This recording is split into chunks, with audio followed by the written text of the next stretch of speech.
एक ही श्लोक किया था, तो कई भ्रम जो निवृत्त हुए।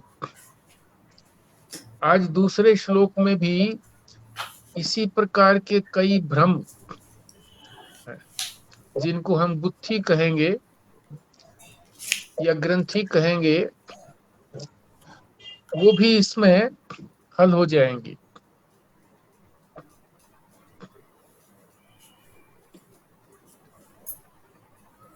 तो दूसरे श्लोक के अंदर पहले पाठ कर लेते हैं। इदम ज्ञानम उपाश्रित्य मम साधर्म्यम आगतः सर्गे अपि न उपजायन्ते प्रलय न व्यथन्ति च। शर्मा जी, संजीव शर्मा जी। इदं ज्ञानम् उपाश्रित्य मम साधर्म्यम् आगतः सर्गे अपि न उपजायन्ते प्रलये न व्यथन्ति च। भारद्वाज साहब। जी। इदं ज्ञानम् उपाश्रित्य मम साधर्म्यम् आगतः सर्गे अपि न उपजायन्ते प्रलये न व्यथन्ति च। कृष्णा जी। जी। इदं ज्ञानम् उपाश्रित्य मम च धर्मम् आगतः सर्गे अपि न उपजायन्ते प्रलयेन व्यथन्ति च। ओम। अल्लाह जी। जी। इदं ज्ञान उपाश्रितं मम साध्यम् आगता सर्गे अपि न उपजायन्ते प्रलये न व्यथन्ति च। वस्तिका। जी। इदं ज्ञानम् उपाश्रित्य मम साधर्म्यम् आगतः सर्गे अपि न उपजायन्ते प्रलये न व्यथन्ति च। जिंदा जी।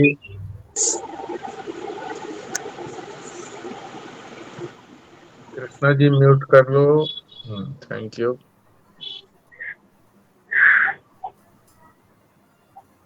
इदं ज्ञानम् उपाश्रित्य मम साधर्म्यम् आगतः सर्गे अपि न उपजायन्ते प्रलये न व्यथन्ति च।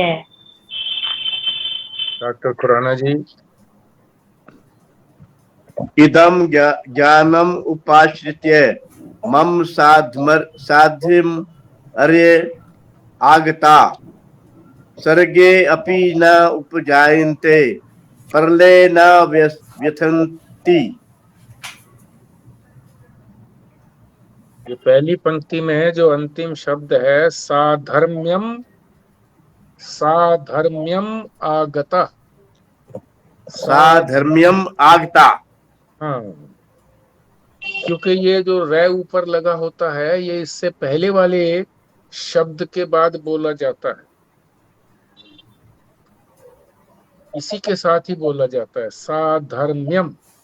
धर्म मैं के ये रै जो है ये के ऊपर लगा हुआ है, साधर्म्य, तो ध के साथ ही बोला जाएगा, क्योंकि उससे पहले तो मैं जो है वो आधा है। तो साधर्म, साधर्म्यम, तो ध के साथ ही बोला गया। ये जो ऊपर लगा होता है, साधर्म्यम। जी। हाँ, ऊपर जो रै लगा होता है उससे पहले वाले अक्षर के साथ ही बोला जाता है, और बीच में जो है आधा मैं लगा हुआ है, तो यहाँ नहीं बोला जाएगा, ध के साथ ही बोला जाएगा। ठीक है, अर्थ समझ लेते हैं। इदम माने इस, ये का क्या मतलब, इसका क्या मतलब, ज्ञान, ज्ञानम, ये ज्ञान, उपाश्रित्य, उपाश्रित्य का अर्थ होता है किसका आश्रय लेकर के ये ज्ञान होता है। आश्रित्य, किसका सहारा लेकर के ये ज्ञान होता है।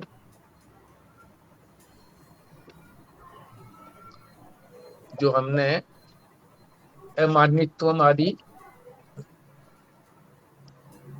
जो साधन थे ज्ञान के, उनके सहारे से ही ये ज्ञान होगा।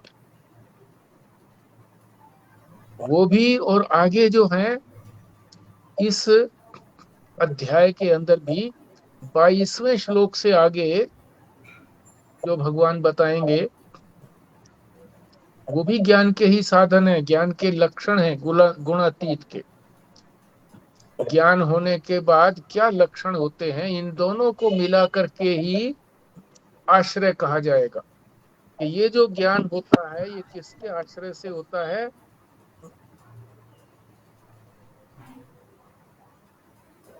अमानित्वमादि, और जो आगे इसमें बताएंगे इसी अध्याय में 22वें श्लोक से शुरू करके आगे तक गुणातीत के लक्षण, इन दोनों को मिला करके, इन दोनों का अभ्यास करके, अनुष्ठान करके, अनुष्ठान का मतलब लगातार करते रहना, तब ये दृढ़ हो जाते हैं, तब ज्ञान होता है। ज्ञान प्राप्त करने के पहले की योग्यता हो गई। मम, मम कहते हैं मेरा या मैं, उसका क्या मतलब है, ईश्वर कह रहे हैं यहाँ पर। उसको अहम भी कहते हैं, शुद्ध अहम को भी ईश्वर कहते हैं। साधर्म्यम आगता, मेरे समान ही यानी ईश्वर के समान ही उसमें धर्म आ जाते हैं। किसमें आ जाते हैं, जो इस ज्ञान को प्राप्त कर लेता है।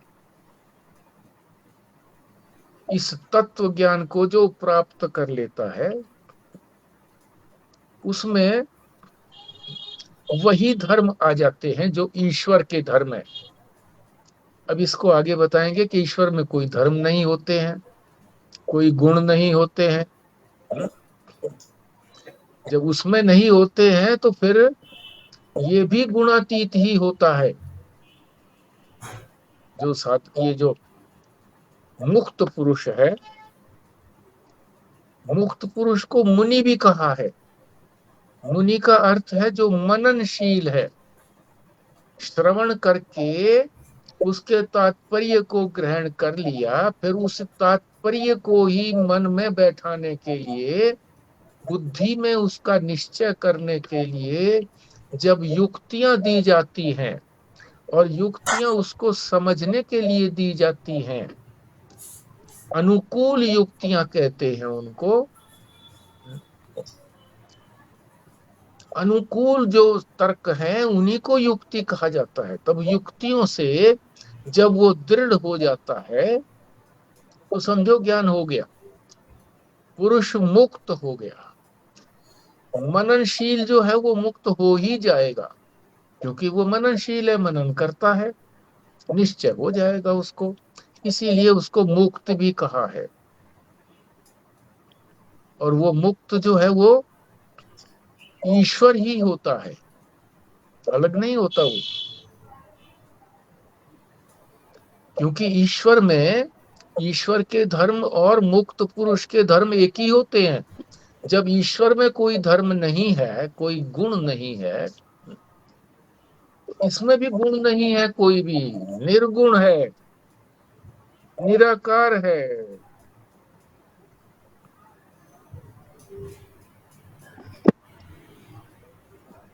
तो मुक्त होने के बाद फिर क्या फल मिलता है, ये भी इसमें श्लोक में बता रहे हैं। सर्गे अपि, सर्ग, सर्ग का अर्थ समझ लें। सर्ग का अर्थ है कल्प। आप कहोगे कि कल्प का क्या अर्थ है, युग। फिर कहोगे जी युग का क्या अर्थ है, सृष्टि की उत्पत्ति यानी संसार की उत्पत्ति। सृष्टि का मतलब ही उत्पत्ति है, सृष्टि और प्रलय, जिसमें ये सृष्टि भी होती है और प्रलय भी होता है, उसको कहते हैं एक युग, उसी को कहते हैं एक कल्प, और उसी को कहते हैं सर्ग। अब इन शब्दों को याद रखना पड़ेगा, बार बार रिपीट करेंगे तो याद होगा, इसी तरह से जैसे मैंने बोला है। सर्गे अपि, उस मुक्त पुरुष का, यानी उस मुनि का जो मननशील है, किसी भी कल्प के अंदर, किसी भी युग के अंदर, किसी भी सृष्टि और प्रलय के अंदर पैदा नहीं होता। संसार पैदा होता, वो पैदा नहीं होता। जो पैदा नहीं होता तो फिर उसका मोक्ष की भी कोई बात नहीं है, पैदा ही नहीं हुआ। हाँ, जब तक उसका शरीर है, जब तक उसका शरीर बना हुआ है, तब तक उसको कह दिया जाता है कि वो अभी है, फिर वो शरीर जाएगा तो मुक्त होगा। मुक्त तो पहले ही हो चुका है, जो पहले ही मुक्त है वही मुक्त हो सकता है।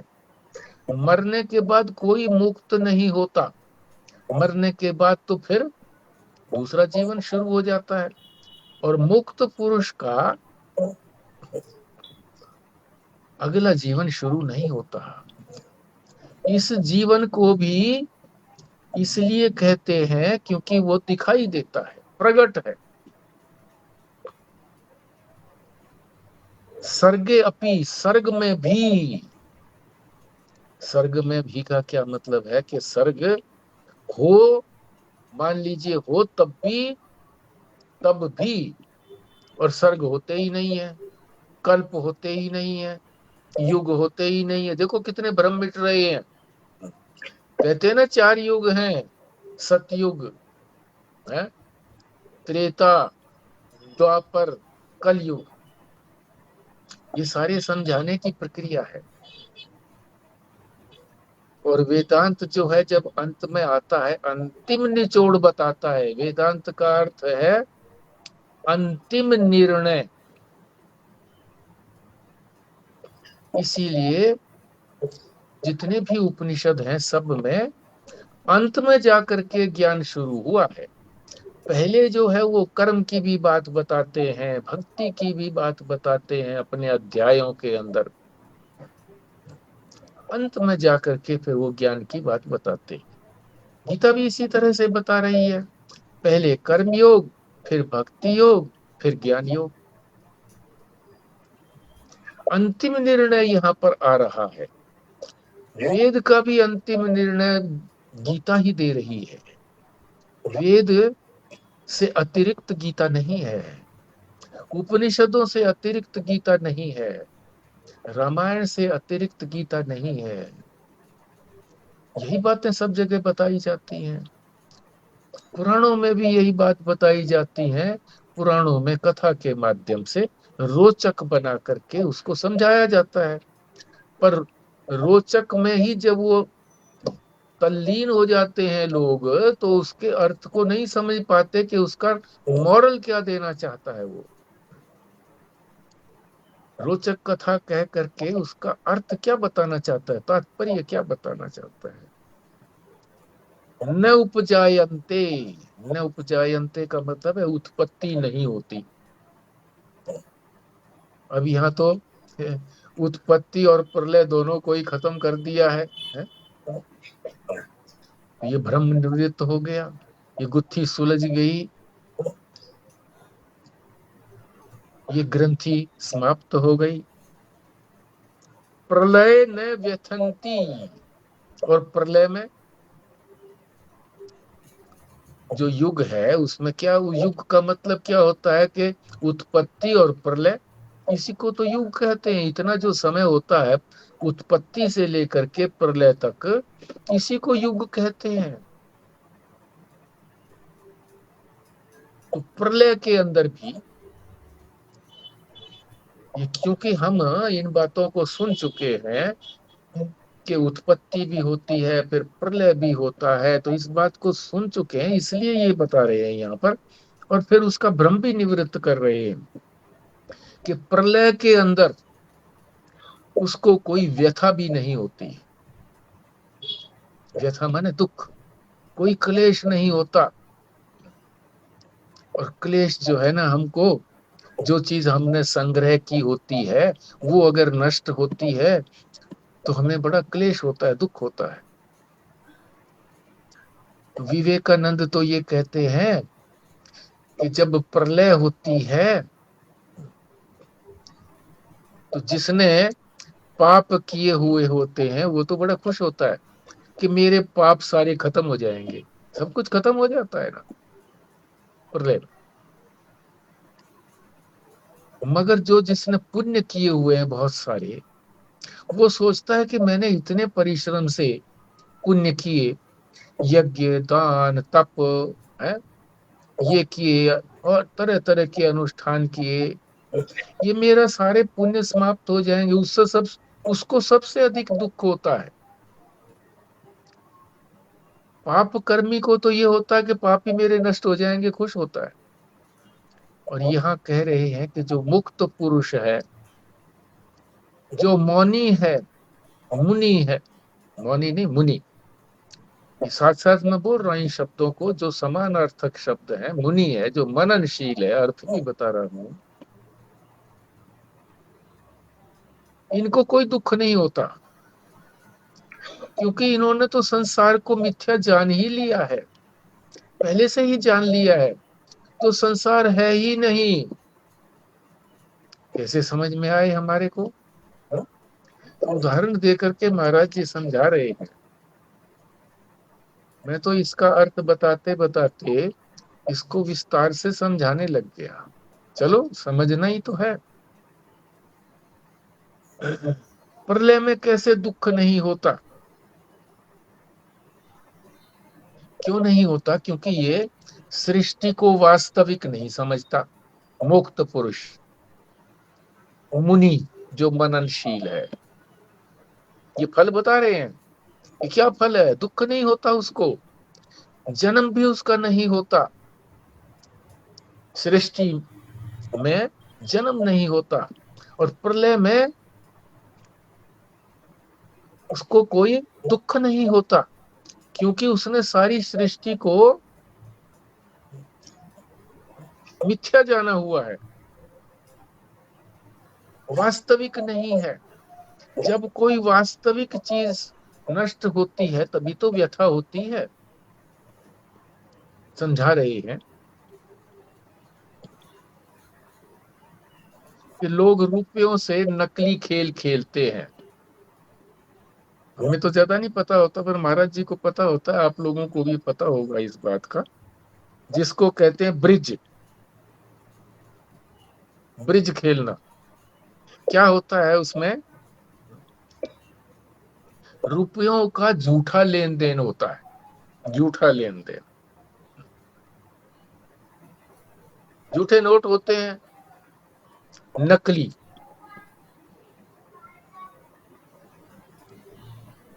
नकली रुपयों की गड्डी है। ताश खेलते हैं, ताश पर दाव दाव लगाते हैं कि मैंने 1 लाख रुपया लगाया, अब जीत जाता है तो 1 लाख रुपया उसको फिर देना पड़ेगा, हार जाता है तो फिर वो दे देता, उन रुपयों को दे देता है। गड्डी रखी होती है नकली नोटों की, अपने अपने पास सभी रखते हैं।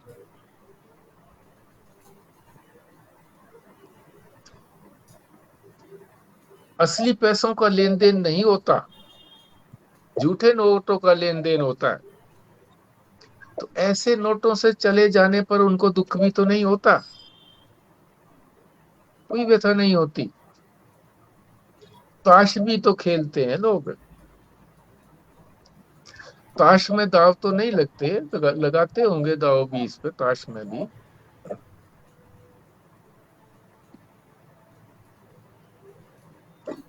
ब्रिज में क्या चीज होती है ये मालूम नहीं, बाकी ताश में भी लोग जो हैं बड़े खुश होते हैं, अच्छे पत्ते आ गए खुश होते हैं हम जीतेंगे,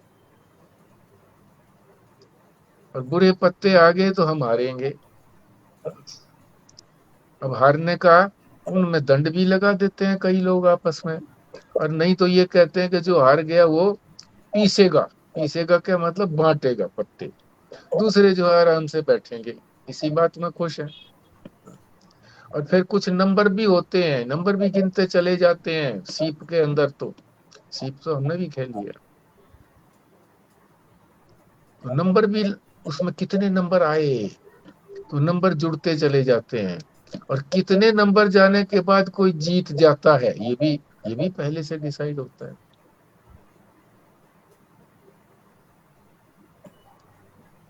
तो ये पैसों के लेन देन में फिर कोई दुख नहीं होता, क्योंकि झूठे नोट होते हैं।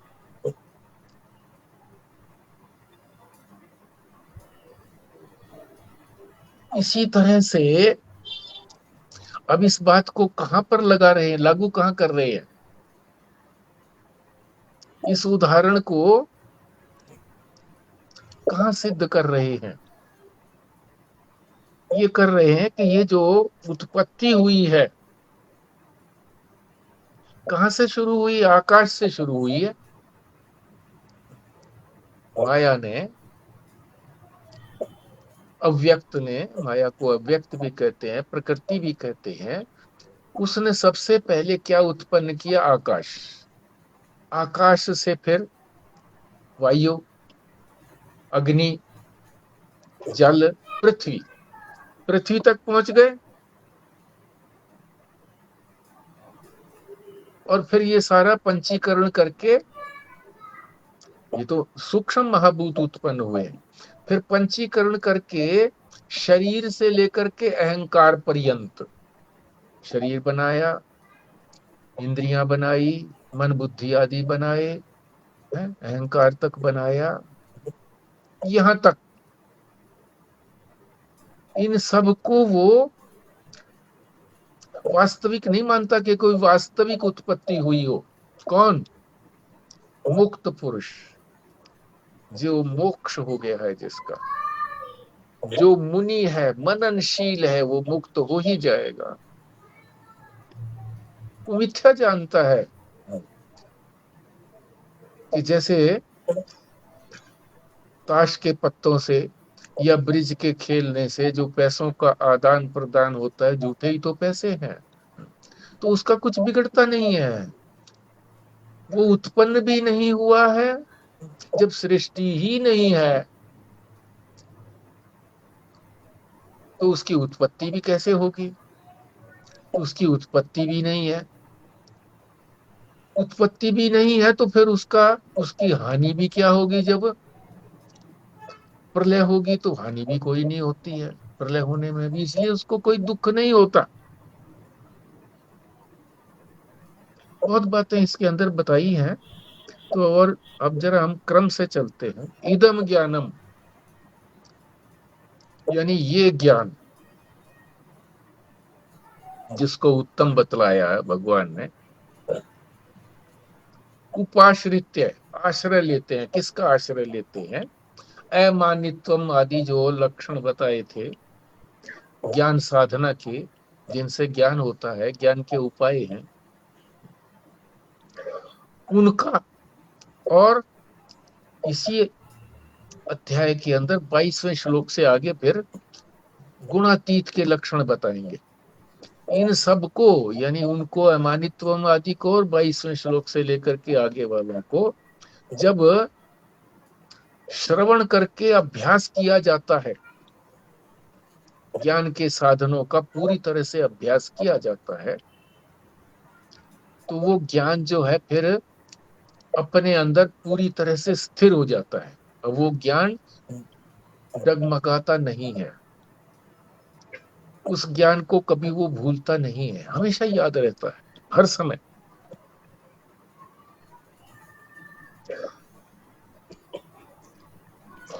उस ज्ञान का सहारा लेकर के जो अमानित्वम आदि और जो आगे 22वें श्लोक से आगे बताएंगे, उनका सहारा लेकर के जो ज्ञान होता है वो दृढ़ ज्ञान होता है। तो उसके अंदर ईश्वर जैसी साधर्म्यता आ जाती है, साधर्म्य आगता, दोनों में समानता आ जाती है धर्मों में। अब ईश्वर के तो धर्म होते नहीं है।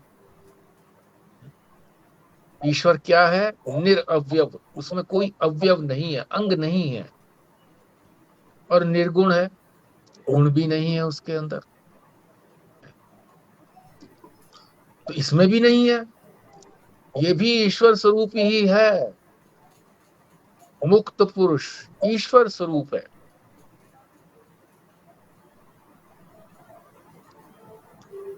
तो मम साधर्म का मतलब होता है मेरा स्वरूप हो जाता है,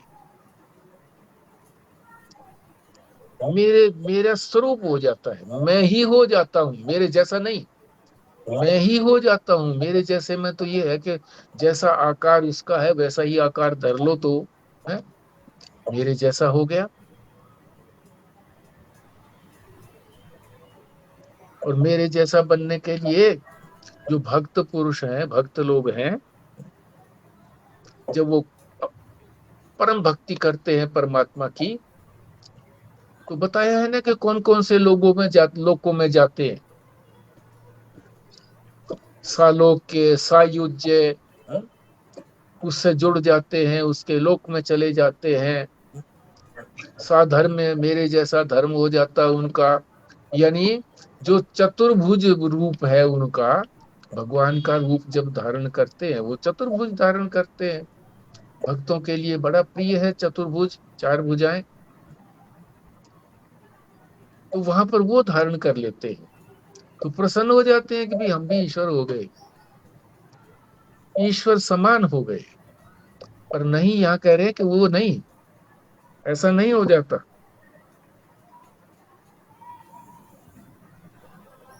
जान लेते हैं, उसके स्वरूप को जान लेते हैं, और वो स्वरूप ही हो जाते हैं, वही हो जाते हैं, उस जैसे नहीं होते, वही हो जाते हैं। और ये भी कहा है, साधारणता का मतलब ज्ञान ही कहिए उनको, कि ज्ञान हो जाता है उनको, स्वरूप का ज्ञान हो जाता है, तो वही हो जाते हैं। अभी हमें अपने स्वरूप का पता नहीं है, तो हम इस शरीर को अपना स्वरूप मान रहे हैं, मैं ही शरीर ही हूं, मैं इंद्रियां ही हूं, मन बुद्धि आदि हूं। क्षेत्रज्ञ पीछे आया था ना, क्षेत्र और क्षेत्रज्ञ। क्षेत्र तो है ये सारा संसार, और ये हमारा शरीर से लेकर के अहंकार पर्यंत। और क्षेत्रज्ञ कौन है? जो इसको जानता है। तो दो अर्थ बताए थे क्षेत्रज्ञ का। एक वास्तविक अर्थ बताया था कि जो सब में अपने आप को जानता है। जीव जो है वो सब में अपने आप को नहीं जानता, केवल इस शरीर को ही अपना मैं मानता है, तब उसको जीव कह देते हैं। पर उस जीव का भी जो वास्तविक स्वरूप है वो तो ईश्वर ही है। जीव और ईश्वर में भी कोई अंतर नहीं है। क्षेत्रज्ञ जो है वो ईश्वर ही है। क्षेत्र के कारण मिथ्या अध्यास हो जाता है उसका, मिथ्या झूठा मैंपना हो जाता है। किसके साथ? शरीर आदि के साथ। इस संसार की सत्यता मानने लगता है, संसार के साथ मिथ्या अध्यास हो जाता है ये मिथ्या, जान लेता है इसको सत्य।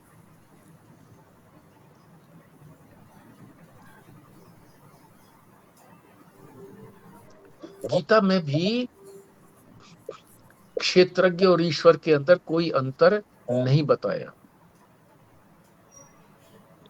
तो अंतर नहीं होता, इसी को ही कहा जाता है कि मम साधर्म आगता, अर्थात ईश्वर भाव, पूर्ण भाव। ईश्वर पूर्ण है, खंड नहीं है उसके अंदर, पूर्ण है, अखंड। ईश्वर भाव प्रकट हो जाता है तो सही, जीव है तो ईश्वर ही, पर प्रकट नहीं है वो भाव। वो भाव जब उसके अंदर प्रकट हो जाता है, ज्ञात हो जाता है उसको कि मेरा स्वरूप तो ये है, शरीर आदि मेरा स्वरूप नहीं है, और ये संसार मेरा नहीं है, मैं और मेरापन खत्म हो जाता है। जब इस पूर्ण भाव को वो प्राप्त कर लेता है, तो फिर कहा है कि फिर सृष्टि काल के अंदर, जब सृष्टि यानी उत्पत्ति होती है, संसार उत्पन्न होता है, तो वो उत्पन्न नहीं होता। सर्गे अपि न उपजायन्ते, ये आया है ना श्लोक के अंदर, सर्गे अपि न उपजायन्ते, सर्ग में उत्पन्न नहीं होता। यानी सृष्टि की उत्पत्ति जो बताई जा रही है, उसमें वो उत्पन्न नहीं होता। ज्ञानी तो जानता है, मुक्त पुरुष तो जानता है कि सृष्टि है ही नहीं, तो उत्पत्ति मेरी क्या होगी।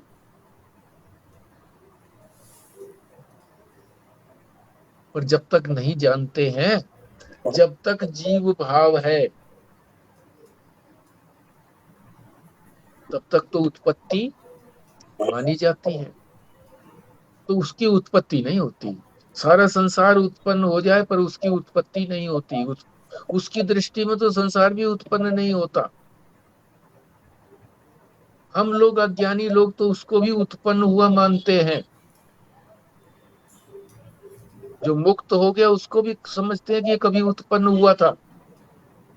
तभी तो समझते हैं जी आपका जन्मदिन कौन सा है, कब जन्म हुए थे। ज्ञानी तो कहता है कि मेरा तो जन्म हुआ ही नहीं है। ये जो आप सर्गे की बात कर रहे हो, तो ये तो युग, मतलब जब नया युग आएगा प्रलय के बाद तब उसका उत्पन्न नहीं होगा, या फिर जब उसको बोध हो जाएगा तभी से? सर्ग है ही नहीं, ये आगे बताएंगे। ये युग है ही नहीं, सारा सारा जो है ये माइक है, अविद्यक है, अविद्या के कारण है सब कुछ। ये आगे बताएंगे। तो जब तक हमें ये दिख रहा है, माया दिख रही है, तब तक अगर हम उसके हिसाब से देखें तो फिर उसको सब कुछ मानना पड़ेगा, फिर तो सर्ग भी मानना पड़ेगा, उत्पत्ति भी माननी पड़ेगी, अपनी भी मानते हैं हम, आत्माओं की भी मानते हैं जो मुक्त मुक्त हैं, शरीर रहते हुए भी मुक्त हैं वो।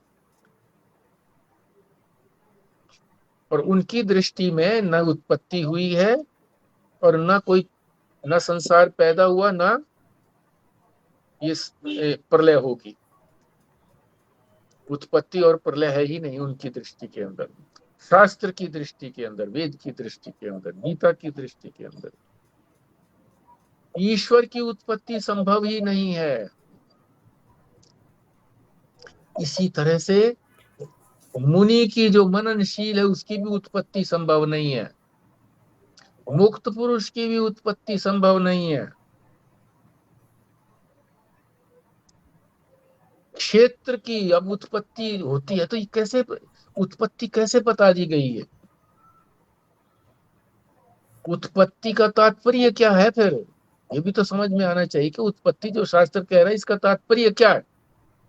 तो कह रहे हैं क्षेत्र की प्रतीति होना। क्षेत्र, क्षेत्रज्ञ नहीं कह रहे, क्षेत्र, ये संसार, ये शरीर से लेकर, शरीर का मतलब दोनों शरीर, क्षेत्र की प्रतीति होना, यही उत्पत्ति कही है।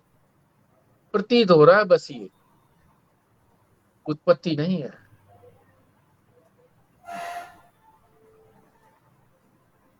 पृथ्वी से, शास्त्रों के अंदर पृथ्वी से लेकर के अहंकार पर्यंत तक की उत्पत्ति बतलाई है। यहां तक की तो उत्पत्ति बतलाई है, ये भी बतलाया है कि यहां तक की शास्त्र में उत्पत्ति बताई है, पर कहीं भी जीव की उत्पत्ति नहीं बताई। हालांकि ये जो उत्पत्ति बताई है ये भी मिथ्या है वास्तव में तो। पर फिर भी ये बताई है।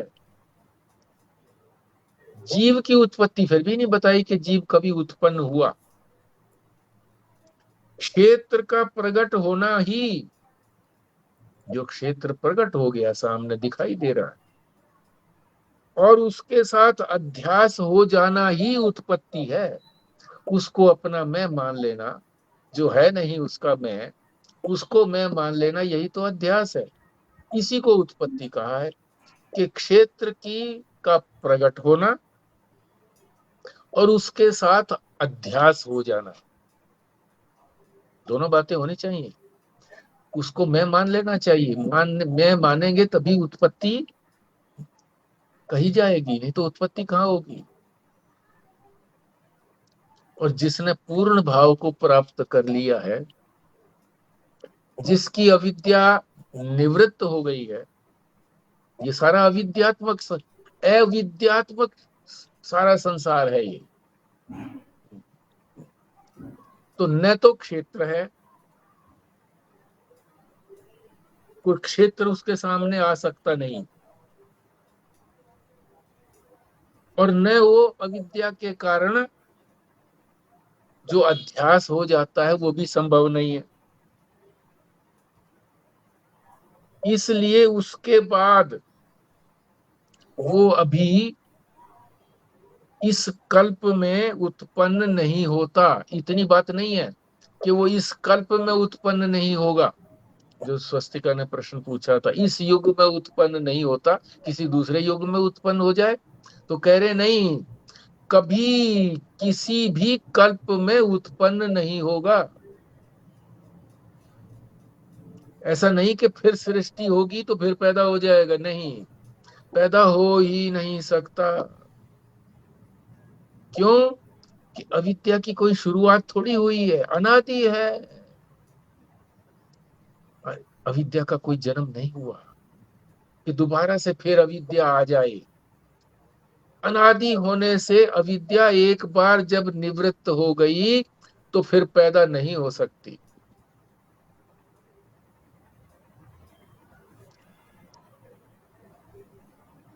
इसका ये अर्थ नहीं निकालना कि भगवान कह रहे हैं कि स्वर्ग तो फिर भी होगा, केवल ये मुनि पैदा नहीं होंगे, ऐसी बात नहीं है। इतनी बात इस श्लोक में भगवान ने नहीं कही है।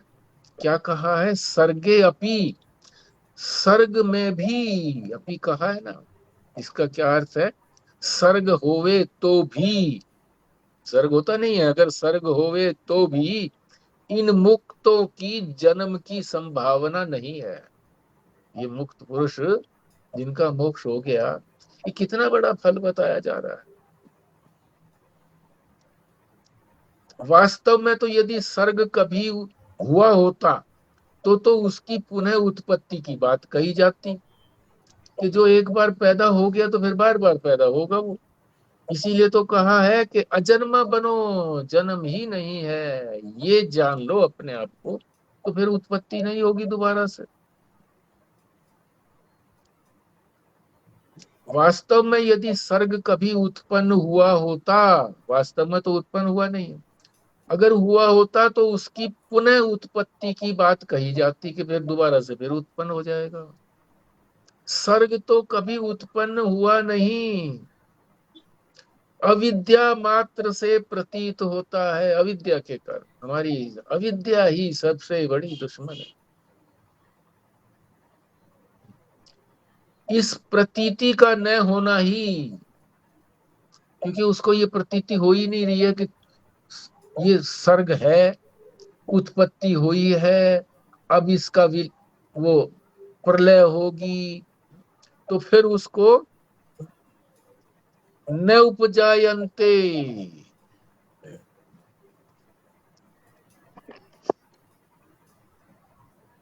व्यथंती, व्यथंती न उपजायते, फिर व्यथा उसको नहीं होती है। प्रलय न व्यथंती च, प्रलय भी होती है तो उसको कोई व्यथा नहीं होती है। प्रलय, प्रलय का क्या मतलब है ये भी समझ लो। इतनी सारी कि ज्ञान की बातें, भ्रम को निवृत्त करने की बातें बताई जा रही है कि प्रलय का क्या मतलब है। जब ब्रह्मा जी भी समाप्त होते हैं, उसमें भी मुक्त की कोई व्यथा नहीं है। ब्रह्मा जी समाप्त हो जाते हैं। हाँ? इसका मतलब हो कि ब्रह्मा जी भी उनके सामने क्या है, कुछ नहीं है। हर कल्प के अंदर एक ब्रह्मा होता है, हर युग के अंदर एक ब्रह्मा होता है, हर सर्ग में एक ब्रह्मा होता है। ब्रह्मा विष्णु महेश तीनों जो हैं हर कल्प के अंदर अलग होते हैं। तो क्या इनकी मुक्ति नहीं हुई ब्रह्मा विष्णु महेश की?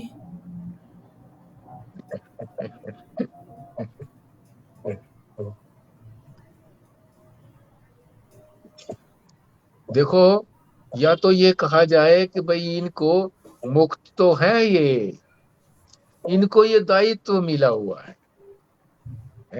और जितने दिन का दायित्व मिला हुआ है उतने दिन का दायित्व पूरा करेंगे।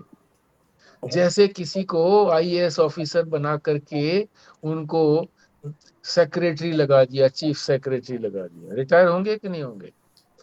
उतने समय तक ये रहेंगे, उतने समय के बाद ये नहीं रहेंगे, फिर दूसरे बन जाएंगे। तो मुक्त ही है। और ये कहें कि मुक्त नहीं है, दोबारा से फिर दूसरे कोई बनते हैं, तो दूसरे को क्यों बनाया फिर? तो उसका काल खत्म हो गया, उसका जो दायित्व था वो पूरा हो गया, तो दूसरा बना दिया। दायित्व दिया हुआ है। ब्रह्म ही दायित्व ओढ़ लेता है तो वो ईश्वर कहलाने लगता है। माया की उपाधि धारण कर लेता है, दायित्व ले लिया उसने माया का, संसार बनाने का, ईश्वर कहलाने लगा। और फिर ईश्वर ने ही या ब्रह्म ने ही, कहो सीधे, ईश्वर ने ही फिर दायित्व दे दिया अपना के सृष्टि की उत्पत्ति तुम करो तो तुमको ब्रह्मा कहेंगे, पालन करो तो तुमको विष्णु कहेंगे, लीन करो तो तुमको महेश कहेंगे। ये दायित्व उसने दे दिया ईश्वर ने। जैसे राष्ट्रपति दायित्व दे देता है कि तू प्रधानमंत्री है, तेरी ये कैबिनेट है, कैबिनेट वो बना लेता है कि भाई ये इसका मंत्री है, इसका मंत्री है, इसका मंत्री।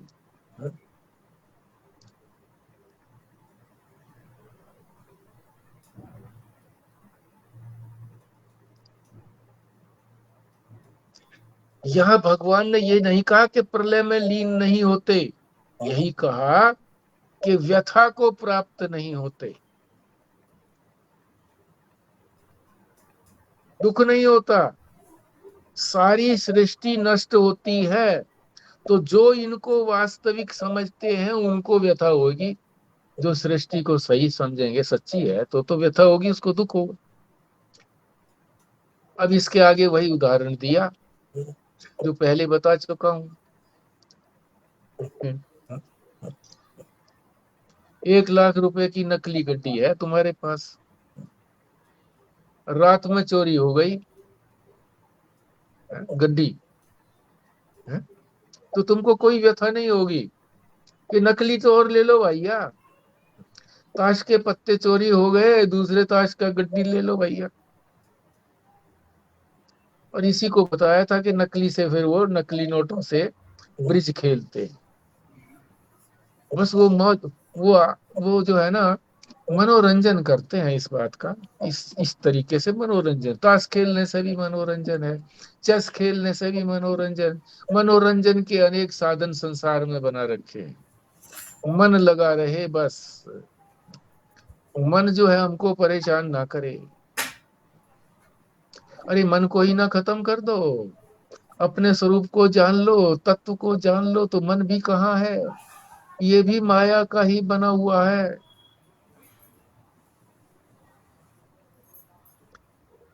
आकाश से लेकर के अहंकार पर्यंत जितना संसार है, सारा केवल व्यवहार की सिद्धि के लिए दिया है कि व्यवहार करते रहो इस संसार में, पर अपने स्वरूप को भी जान लो। केवल व्यवहार करने के लिए या नहीं भेजा है, अपने प्रारब्ध के भोग के लिए भी भेजा है, और फिर परमार्थ के मार्ग में बढ़ करके अपने स्वरूप को जान करके ब्रह्म ही होना के लिए भेजा है कि इन दुख सुखों से निवृत्ति हो जाए, आनंद लेने के लिए भेजा। लोग कहते हैं जी ये संसार नहीं बनाता तो हम दुखी होते, दुखी ना होते। अरे ना होता तो कौन होता फिर? तुम थोड़ा ही होते, फिर तो एकमात्र परमेश्वर भगवान ही होते, परमेश्वर ही होते, ब्रह्म ही होता, कुछ भी नहीं होता।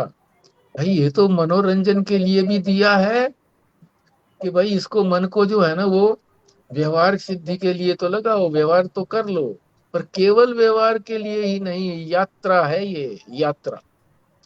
यात्रा कहाँ पहुंचने के लिए? मोक्ष तक, ब्रह्म तक। इसलिए व्यवहार भी करते रहो। इसलिए इनको दुख भी नहीं होता, कोई कोई कष्ट नहीं होता किसी तरह का, न व्यथन चीचे। जगत मिथ्यात्व को बिल्कुल स्पष्ट करके बता दिया यहाँ पे कि जगत तो बिल्कुल मिथ्या है। सब चीजों के लीन होने पर भी मुक्त को कोई व्यथा नहीं है, क्योंकि जानता है कि मिथ्या है। तत्व ज्ञान से ही सारे संसार का प्रलय हो जाता है, तत्व को जानने से, स्वरूप को जानने से। भगवान ने स्वयं कहा है कि ज्ञानाग्नि सर्वकर्माणि भस्मात् कुरुते, चौथे अध्याय के 37वें श्लोक में। जिसको दृश्य में, ये सारा संसार दृश्य है, किंचित भी सत्यत्व बुद्धि होगी,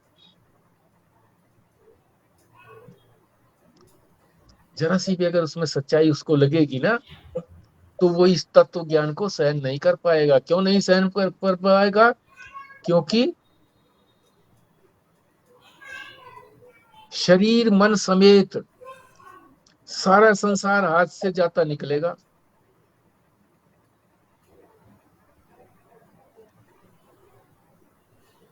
जब दृढ़ विवेक हो गया, अपनी प्रत्येक आत्मा को दृश्यों से भिन्न समझ लिया, प्रत्येक आत्मा, ये आत्मा दृश्यों से अलग है, अपरोक्ष कर लिया, मैं रूप हो गया, प्रत्येक आत्मा मेरे से अलग नहीं है, मैं ही तो हूं। तब इनके नष्ट होने से कोई दुख की संभावना ही नहीं रहेगी। किसके नष्ट होने से? ये शरीर आदि, ये संसार आदि। ऐसा नहीं कि सर्ग और प्रलय कुछ हैं जो चलते रहे हैं, फिर दोबारा से बता रहे हैं। ऐसा नहीं है कि सर्ग और प्रलय कुछ हैं, उत्पत्ति और प्रलय यानी युग काल कुछ हैं, पर वो चलते रहे। अविद्या के अध्यास से ही सर्ग है। जब तक अविद्या है तब तक ये युग है, और अविद्या के अध्यास की निवृत्ति होते ही इनकी सर्वथा निवृत्ति हो जाती है। क्योंकि सर्ग के साथ मुनि का कोई आत्म संबंध नहीं है। फिर मुनि को ले आए जो मननशील है, जो मननशील है तो वो मुक्त हो ही जाएगा, निश्चित बात। इसलिए उसे सर्ग का बाध होने पर व्यथा की प्राप्ति नहीं होती। बाद कहा है शब्द यहाँ पर, क्यों? दिखता तो है पर वो उसको मिथ्या जानता है, मिथ्यात्व निश्चय है कि है नहीं, दिखता भर है बस। जैसे आकाश में नीलिमा दिखती है। विवेकानंद जी ने कहा है, क्या कहा है? ज्ञान से हमारा पाप कट जाएगा। लोग ये सोचते हैं कि पाप कट जाएगा, जिन्होंने पाप बहुत किए, पापी आदमी, वो तो खुश होते हैं। और जिन्होंने सुख के लिए बड़े साधन किए, अनुष्ठान किए, यज्ञ किए, तो पुण्यात्मा जो है ना, इस ज्ञान की अग्नि से बचना चाहते हैं, ज्यादा बचना चाहते हैं उनकी अपेक्षा, कि ये बचे रहे तो हम सुख भोगे। भगवान की लीला बड़ी विचित्र है। पाप, भगवान कहते हैं पाप कर्म करने वालों में तो ज्ञान के लिए इच्छा ही पैदा नहीं होती, उनमें तो इच्छा ही नहीं होती है, तो कहते हैं भी ठीक है, जिज्ञासा ही पैदा नहीं होती कि भगवान को जाने, तो हमारे ये पाप पुण्य सारे क्षीण हो जाएं। जिसने पुण्य किया वो ज्ञान से उसको जलाने में व्यथा का अनुभव करेगा कि वो जल जाएंगे मेरे पुण्य, तो मुझे बड़ा दुख होगा भैया। जिसने ये समझा है कि मेरे पास नोट असली है, 1 करोड़ रुपया मेरी अलमारी में रखा हुआ है, वो चोरी हो जाए तो कितना दुख होगा। पर जिसको ये पता है कि वो नकली रखे हुए हैं, खेल के लिए रखे हुए हैं, जो खेलने के लिए लोग आते हैं ब्रिज है, और वो है दुकानदार, वो है वही बेचता है नकली नोट ही, तो उसको कोई व्यथा नहीं होगी और ले लेगा भैया। आत्मा अनात्मा के विवेक से पुण्यों को अनित्य जान करके, कि पुण्य तो अनित्य है, आत्मा और अनात्मा को जान लिया तो पुण्यों की प्राप्ति होती है ना, पुण्य करता है पुण्यों की प्राप्ति। और फिर शास्त्र से ये भी जान लेता है कि ये जो पुण्य है ये भी तो अनित्य है। नित्य और अनित्य का मतलब यही है कि संसार के ही नहीं, जो स्वर्ग आदि का सुख है वो भी अनित्य है। तो जो अत्यंत सुख देने वाले जो पुण्य है उसके लिए भी वो तैयार हो जाता है। कौन? मुनि, मुक्त पुरुष, जिसने अपने स्वरूप को जान लिया है, वो ईश्वर ही है, उसमें कोई अंतर नहीं है। इसीलिए बार बार वैराग्य पर इतना जोर दिया गया कि ये सारी चीजें वैराग्य से ही सिद्ध होंगी। और वैराग्य के लिए बार बार एक ही वाक्य के शब्द बोलते हैं, एक ही, दोष दर्शन। दोष देखो, संसार में भी देखो, अपने शरीर में भी देखो, स्थूल शरीर के भी देखो दोष और सूक्ष्म शरीर के भी दोष देखो। कैसे देखोगे स्थूल शरीर के? बचपन से लेकर के अब तक स्थूल शरीर में कितने रोग भी आए हैं, दोष भी हुए हैं इसके अंदर, बदलता रहा है। ये मेरा है ही नहीं जो चीज, किसको मैं मान पकड़ के बैठूंगी ये मैं हूं? किसी को नहीं पकड़ के नहीं बैठ सका मैं। हर बचपन को नहीं पकड़ सका, जवानी को नहीं पकड़ सका, बुढ़ापे को नहीं पकड़ सका।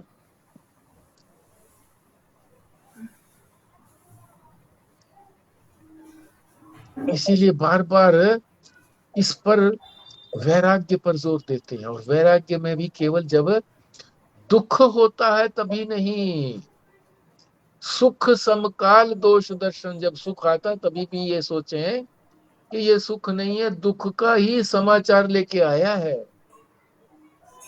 दुख का ही मैसेज लेके आया। भगवान भाष्यकार भी शंकराचार्य जी वो भी कहते हैं न च्यवंती, सारे पुण्य कर्म जल जाएंगे, इससे भी वो च्युत नहीं होते हैं। च्युत का मतलब होता है कि वो उससे कोई डिगते नहीं है, अपने ज्ञान से डिगते नहीं है, च्युत नहीं होते, छूटते नहीं है। अपने ब्रह्म स्वरूप से अर्थात क्षणिक सुख के लम्हे जो हैं, सुख लवों के प्रति उनको इतना वैराग्य तीक्ष्ण हो जाता है कि उनके न होने को भी वो कोई महत्व नहीं देते। तभी भगवत सामर्थ्य साधर्म की प्राप्ति संभव है, तभी हमारे अंदर, तभी हम ईश्वर स्वरूप हो सकते हैं, नहीं तो नहीं। ये अब एक ही श्लोक में कितना वेदांत के कितनी गुत्थियों को, भ्रमों को दूर किया है। इसका ये मतलब नहीं है कि जब तक हमारे अंदर ये सारे भ्रम पड़े हुए हैं तब तक हम इन भ्रमों के अनुसार न चलें।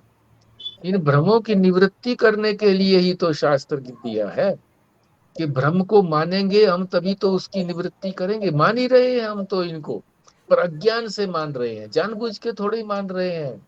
जानबूझ के अगर हम कुछ करते हैं शास्त्र तो जानबूझ करके हमारे ऊपर अध्यारोप करता है कि अगर तुम इस इस पत्थर को विष्णु मानोगे तो विष्णु प्रकट हो जाएंगे, भगवान प्रकट हो जाएंगे सामने।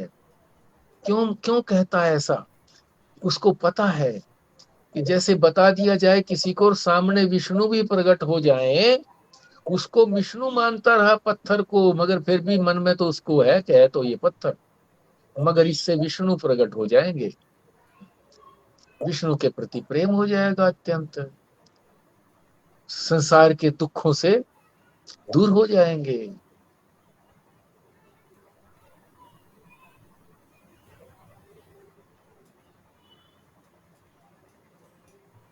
तो आप जो जो बातें बताई गई है ना, इसको फिर गहराई से इसी श्लोक को पढ़ करके, श्लोक से ही, मतलब श्लोक से ही ये सारी बातें समझ में आ जानी चाहिए। श्लोक से नहीं आती हैं सारी बातें, फिर पढ़ो दोबारा से इसको, फिर इसकी चर्चा भी करो, दूसरे से चर्चा करो। जिसको नहीं भी पता है, अगर वो आप में कुछ आपसे प्रेम करता है तो उसको सुनाओ, अरे सुन भाई, अरे नहीं मेरे को रुचि नहीं है, अरे सुन तो ले, तो सुन तो ले। और नहीं भी सुने तो वैसे ही सुनाने लग जाओ कि हाँ सामने कोई ना कोई बैठा ही है, चलो। महाराज जी तो कहते थे, वो बड़े महाराज जी के भी महाराज जी, कि घड़ी को सुनाओ। सामने घड़ी है, वो तो टक टक कर रही है, हाँ बोल रही है, हाँ बोल, आगे बोल, आगे बोल, ऐसे तो सुनाते रहो। चिंतन करने का तरीका बताया, और क्या है। ठीक है जी, कुछ बोलना चाहे तो 1-2 मिनट में आप बोलिए, 2-4 मिनट में। ये जो आपने मानने वाली बात बताई ना, कि हाँ। जैसे आपने बोला कि पत्थर के अंदर भगवान को मानना, ये तो फिर हम्म, सारा मानने के ऊपर ही बेस है। अगर हम अपने आप को कर्ता मानते हैं तो हम हैं, अगर हम भोक्ता मानते हैं तो हम भोक्ता हैं, पत्थर में ईश्वर को मानते हैं तो ईश्वर है। और मतलब जितनी भी चीजें हैं फिर वो हमारे अपने परसेप्शन के ऊपर बेस्ड है। इसका मतलब फैक्चुअल नहीं है क्या वो कुछ? नहीं है, फैक्चुअल नहीं है, फैक्चुअल नहीं। ऐसा क्यों? एक ये इससे बात ये और हुई जी, हमने, ये हाँ जी, जी ईश्वर की भी जो है उत्पत्ति नहीं हुई। हाँ, पर वो ठीक है, ये बात इसलिए कही है क्योंकि जो भी रामायण में भी जो ये अवतार हुए, जितने भी ईश्वर राम कृष्ण जिनकी बात हो रही है, तो ये कहते हैं भय प्रगट कृपाला दीन हम्म, दयाला, भी ये प्रगट हुए हैं। इसमें वहां पर भी इसलिए उत्पत्ति का जिक्र नहीं करते। ठीक बात है। नंबर एक। दूसरा जो ये बात इसमें पूरे श्लोक के अंदर जो निष्कर्ष सार तो यही है कि जगत जो है मिथ्या का मतलब ये है कि सब नाटक है, मगर जब तक हम जीव भाव में हैं हमको सच्चा लगता है। और ये ज्ञान की प्राप्ति के साधन जो करने उन्होंने बताया, अमानित्वम अदम्भित्वम, इन सब से लेकर के चलेंगे, अंत्यकरण शुद्ध होगा। तो जब ये दृढ़ हो जाएगा कि हाँ ये वाकई सब नाटक है, मतलब ये जो दिख भर रहा है, जैसे स्क्रीन पे पिक्चर चल रही है बट वहां असल में पिक्चर कुछ हो नहीं रही है, तो ये जब दृढ़ भाव हो जाएगा कि भाई ये नाटक चल रहा है, तब कहेंगे न उत्पत्ति हुई न प्रलय हुई, तब ना तो कुछ हुआ था ना खत्म हुआ था, नाटक चल रहा था, हम भी इसमें एक पार्ट कर रहे थे। आए हैं और चले जाएंगे, ये भी नहीं रहेगा कि आए हैं चले जाएंगे। भाई जो शरीर भाव है, जो जीव भाव है, शरीर है, ये आया था ये चला जाएगा, मैं तो वहीं का वहीं हूं, ना मैं आया था ना मैं गया था। असल बात तो इसको पकड़ना है। हाँ ठीक बात है, इसी चीज का अभ्यास करना है बार बार, इसी चीज को। हाँ?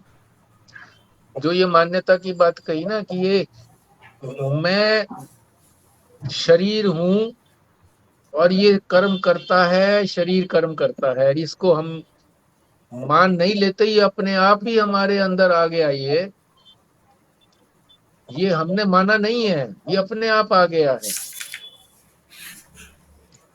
जो चीज हम मान लेते हैं तो हम जानते हैं कि इसको उतारना भी है। साबुन को हम लगाते हैं तो जानबूझ करके साबुन को लगाते हैं और फिर उतार भी देते हैं साबुन को। हमको कोई दुख भी नहीं होता, बल्कि उसके साथ मैल भी उतर जाता है। मगर यहाँ जो हमारे ऊपर चढ़ा हुआ है ना, अज्ञान का जो आवरण चढ़ा हुआ है, जो मान्यताएं चढ़ी हुई हैं, ये नैसर्गिक हैं। एक शब्द याद रखना है, नैसर्गिक। मैं कई बार भूल भी जाता हूँ इस शब्द को, नैसर्गिक। निसर्ग से आई हैं, जन्मों जन्मों के संस्कारों से ये दृढ़ हो गई है, नैसर्गिक, हमने मानी नहीं है। ये शरीर मैं हूं, मैंने माना नहीं है किसी भी स्टेज के अंदर कि ये मैं हूं। अपने आप आ गया है। अपने आप ही छोटा बच्चा भी अपने शरीर को मैं मानने लगता है। दुख होने लगता है तो मैं दुखी होने लगता है। नैसर्गिक है। और वो जो है वो हम आरोपित करते हैं, जिसको हम अध्यारोप कहते हैं। आरोप नहीं कहते, अध्यारोप। जानबूझ करके जिसका आरोप किया है। किस चीज का आरोप किया है? विष्णु का आरोप किया है पत्थर के ऊपर। पत्थर के ऊपर शिव का, शंकर का आरोप किया है। उसको अध्यारोप बोलते हैं, आरोप नहीं है। आरोप तो अज्ञान से होता है हमारे ऊपर। अध्यारोप जानबूझ करके किया जाता है। जो चीज जानबूझ करके की जाती है उसको हम उतार भी देते हैं जानबूझ करके। जानबूझ करके हम घोड़ा बनते हैं छोटे बच्चे को खिलाने के लिए, जानबूझ करके घोड़ा बन गए। तो घोड़ा ही थोड़ी बने रहेंगे, उठ भी जाते हैं। फिर दादा भी बन गए, घोड़े से दादा भी बन गए। मान मान बंधन में आयो। यही तो कह रहे हैं, माना हुआ है तो है सब कुछ हमने। ये जो नैसर्गिक चीज थी उसके आगे और चीज मान्यताएं चली गई, और आगे मानने लगे। इन पुत्र पुत्री, पत्नी पति, इनको फिर और आगे से आगे मानने चले गए, मेरा मानने चले गए। मैं को गलत माना तो मेरा भी फिर गलत ही मानते चले गए। समय तो आपके लिए दिया था, फिर मैं बोलने लग गया। वैसे तो समय हो गया, पर एक छोटा सा पॉइंट मैं पूछना चाह रही थी, बेशक अगली बार ले लेना आप। जैसे ये जो एक महाराज जी की अध्यात्म रामायण वाली पुस्तक है, इसमें लिखा है दुख के काल के बाद आने वाला जो सुख है उसको याद करो। जीवन में सुखी होने का सूत्र है कि जिस समय दुख में हो उस समय दुख का विचार ना करो, वरन वह दुख समाप्त होने के बाद होने वाला जो सुख है उसकी तरफ दृष्टि करो। जबकि लोग प्राय विपरीत करते हैं। जिस समय सुख का काल होता है उस समय दुख के खत्म होने पर जो दुख होगा, सुख के खत्म होने पर जो दुख होगा उस दुख को याद करते हैं, और दुख के काल में जो दुख है उसी की तरफ सारा ध्यान चला जाता है। दो ही वाक्यों में इसका निर्णय दे देता हूं। एक होता है सिर में दर्द हो गया, एस्प्रोएनासिन ले ली। वो जो है ना एस्प्रोएनासिन है कि जो दुख के काल में सुख का दर्शन करो। और ये जो है ना रोग निवृत्ति है कि दुख काल सुख समकाल, सुख के काल में भी दोष दर्शन करो, दुख को देखो कि ये दुख देने वाला। एक एस्प्रोएनासिन है, एक रोग की निवृत्ति का कारण है। ये तो अंतिम बात बताई जा रही है, सुख समकाल दोष दर्शन। और वो जो बताई जा रही है अंतिम नहीं बताई जा रही कि उस काल में तो कम से कम दुखी ना रहो तुम, सुख की करोगे भी। हाँ, सुख भी मेरा स्वरूप हो सकता है, इसीलिए तो सुख मुझे मिला था कभी। हाँ ठीक है जी। क्या अब ये पूर्णाहुति के लिए कोई भी प्रथम पहले ही बोलने लग जाओ भैया, मैं सुनता फिरूं। करूं? हाँ आप करिए। ओम पूर्णमद पूर्णमिदं पूर्णात् पूर्णमुदच्यते पूर्णस्य पूर्णमादाय पूर्णमेवावशिष्यते। ओम शांति शांति शांति। ओम नारायण नारायण नारायण।